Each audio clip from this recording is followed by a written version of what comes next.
Wait লসের জন্য এটা হচ্ছে একটা ম্যাজিক্যাল স্যুপ। এটা খেতে যেরকম টেস্টি আর দেখতেও কি সুন্দর। তো hello everyone, welcome back to my channel. আজকে হচ্ছে day 2 of my 30 days challenge. সকাল থেকে উঠে চলে গেলাম মর্নিং ওয়াকে, কারণ 1000 স্টেপস তো পূরণ করতে হবে। এসে করে নিয়ে নিলাম ডিটক্স ওয়াটার, যেটা ছিল জিরা আজওয়াইন ওয়াটার, আর সঙ্গে ছিল 3টা আমন্ড আর কয়েকটা সোকড ব্ল্যাক রেজিনস। ব্রেকফাস্টে ছিল idli and chutney. Mid morning স্ন্যাক্সে ছিল এক বোল ভর্তি ফ্রুট।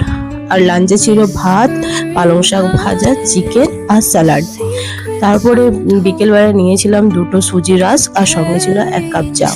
আর যে স্যুপটার কথা বলেছিলাম, এটা দারুণ টেস্টি অ্যান্ড হেলদিও অ্যান্ড করাও খুব ইজি। এখানে ছিল গাজর, বিট, লাউ আর সুইট কর্ন।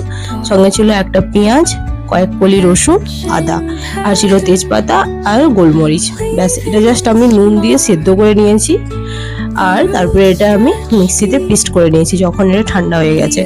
তোমরা চাইলে এখানে অন্য সবজি দিতে পারো, আমি এগুলোই দিয়েছি। আর উপর থেকে জাস্ট একটু ব্ল্যাক পেপার আর একটু লেবু দিয়ে দিয়েছিলাম। ব্যাস, এত টেস্টি হয় খেতে, কোনো তেল নেই, কিছু নেই। আর সঙ্গে প্রোটিনের জন্য ছিল একটা বয়েলড এগস। ব্যাস, খাওয়া দাওয়া করে আমরা বেরিয়ে গেলাম হাঁটতে।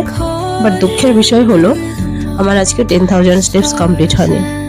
বাই।